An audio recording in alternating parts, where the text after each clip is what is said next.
Hi guys, so we're on our second lesson of the week. It's called Solving Exponential and Logarithmic Equations. So we're actually going to be solving equations now. Again, we're going to just do the same pattern that we've been doing. Please give me your feedback and let me know if it's working or if it's not working, or if you guys need more resources. I'm also thinking that I'm starting to get into the groove and figure out how to do this better. It's better time management, I guess I could say. So I'm planning hopefully to have some live, as I do some air quotes here, some live sessions where you guys can come on and we can see each other in Microsoft Teams, and you can ask questions and we can go over anything that you have, maybe an hour a week. Just set aside a time where you guys can come on and ask questions, kind of face to face. If we can do that, just let me know what you think of that. If that's something that you feel that you might need, I will do it. Just let me know. So here we go. Solving exponential and logarithmic equations. What do you do to solve? So our essential question is, how do I do it? What do I do to solve this? What am I going to do? So again, same thing. We're going to do definition, a few vocabulary, a few problems, and then you'll go and do some problems in the Nearpod, and then we'll go back and do a few more, and then, back and forth, just like that. So our first definition is the principle of exponential equality, and it says for any real number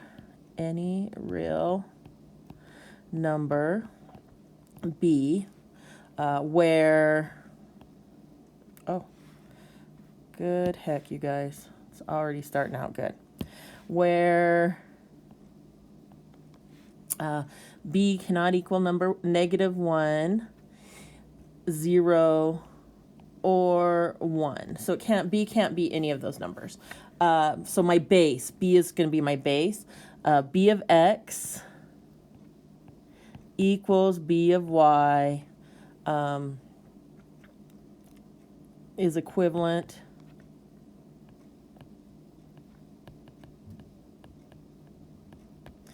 to x equals y.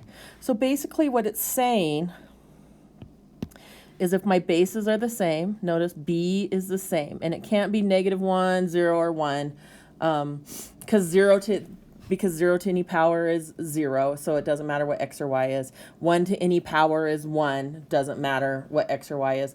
-1 is either 1 or -1, depending on what the power is. So that one's a little iffy. But so it can't be 1, 0, or 1. It has to be some other number other than those. X, if their bases are the same, then for it to be equal, because it says right here that it's equal, for it to be equal, then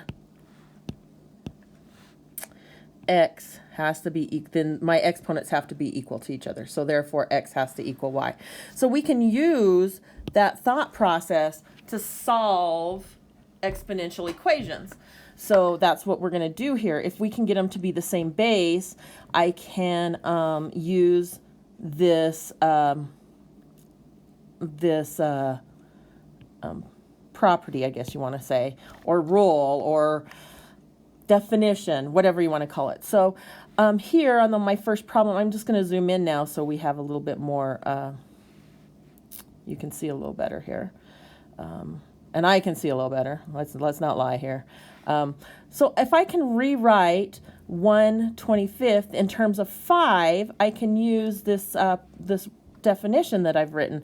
Well, I can write 1/25. I can rewrite 1/25. I can write 25 in terms of 5, right?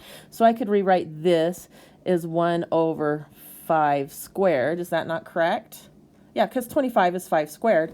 And then I want to go ahead and write it as not a fraction.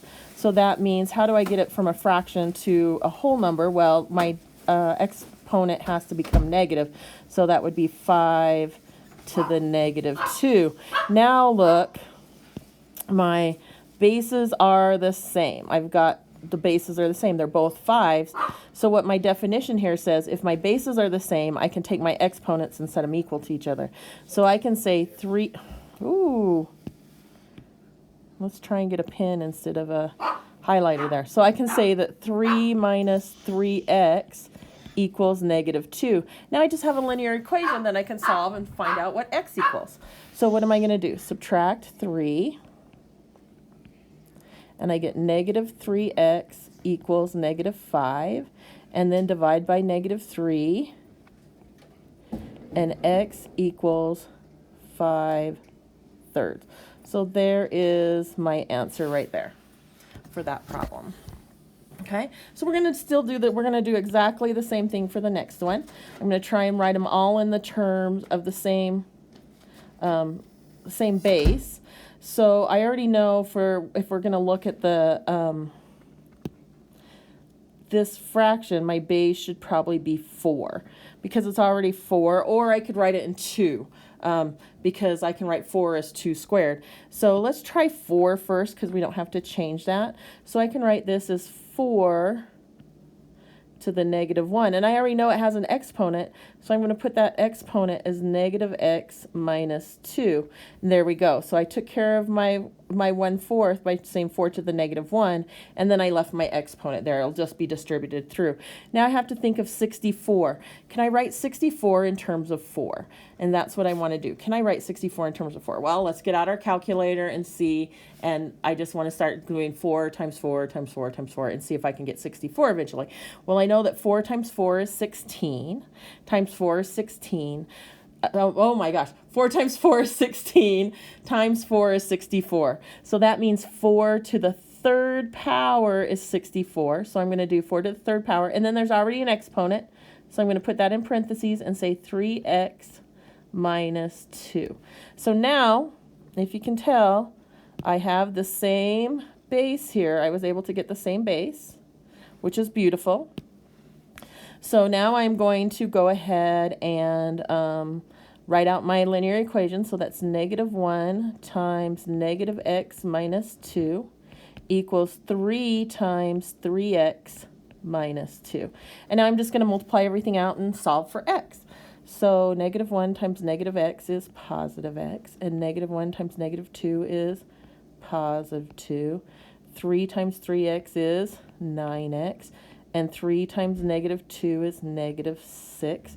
Now I want to get all the x's on one side and all of the constants on the other. So I'm going to subtract x here, and I'm going to add 6 to both sides. So I get 8 equals 8x, divide by 8, and I've got x equals 1. Okay, and of course you can always check your answer. I can take this 1, plug it into wherever x is up here, and see what I get for an answer. I mean, that's always a possibility, and then you can check to see if it's correct. You check both sides and see if they equal each other. If they don't, you did something wrong. If it's correct, if they equal each other, then it's the right answer. So we're going to go ahead and move on to the last problem. And I'm going to kind of do this one a little differently because I want to show you that there's more than one way to do it if I can get it a certain way. So I'm going to write this as 216 to the 2x plus 1 equals 36. Do you guys agree with that? That's what that equals?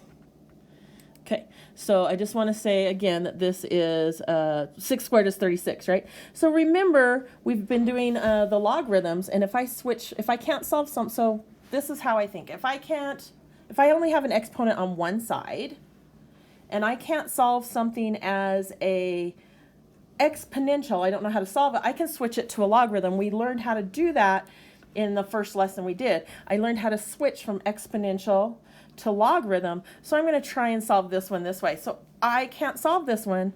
Let me just re-say this one real quick before we go on. I can only have an exponent on one side to do this, to switch to an exponential, switch to a logarithm. So if you notice, I only have one exponent, which is right here. So I can go ahead and do this. So I'm going to switch to a logarithm. So I'm going to say this is going to become log base 216 to the 36th power. Log base 216 to 36 equals 2x plus 1.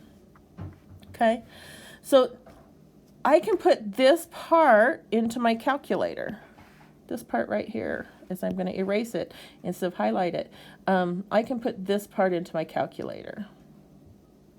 All right, this can go into my calculator. It can go into Desmos. Desmos has it in there, so I can put that in there into Desmos and solve for that if you need to. So if most of you should have Desmos, I'm going to tell you how to get there. If I can get my Desmos open, that is. Having a rough time today. Let's see, where is Desmos at? So once you open Desmos, at the bottom it says functions. It's over the arrow keys. If you go to functions and go to miscellaneous, you'll see it says log base A at the bottom. If you click log base A, you'll be able to put in your base in there, and then arrow over, and put in 36. And that is 2/3. So it gives me 0.666666667. Well, I happen to know that is see, here I go again, forgetting to switch back to my pen. I know that is 2/3 equals 2x plus 1. So I'm going to go ahead, because it doesn't ask me for a decimal. I cannot round it, so I kind of have to know what the decimals are when I do it this way. So that's the only problem with this. So I'm going to subtract 1 and subtract 3/3. Why am I subtracting 3/3? Well, if I'm going to subtract 1, it's a fraction. I need to have the same denominator, which is 3. So 3/3 is 1. I'm subtracting 1. So 2/3 minus 3/3 is negative 1/3 equals 2x. Yep. Can't write anything today. Equals 2x. And then I'm going to divide by, I'm going to go into my definite, I already did go in, that's okay. Divide by 2. So I'm going to divide by 2, which is the same as multiplying by 1/2. Right? Dividing by 2 is the same as multiplying by 1/2. So I get x equals negative 1/6. And there's my answer. Now remember, if you have any questions about anything I've done, please make sure you're asking them in the discussion area. And I'm going to leave you there. You could also do this. I just want to go back up here really quick. I could have also rewritten this one as 216. 216 is, let's see, 6 to the 3rd power. So that would be 2x plus 1 equals 6 squared. So you could do this one just like we did the other two and do it the same way. I just wanted to show you that there was another option on doing this. Kind of an uglier option, but there is another option. In this particular problem, it's an ugly option. It doesn't always have to be that way. If I solve this out, I will get the exact same answer. So I just want to let you know that there's a couple different options depending on how you wanted to do that. So I'm going to go ahead and let you do some problems, and then I will see you back on the next video. Talk to you soon. Bye.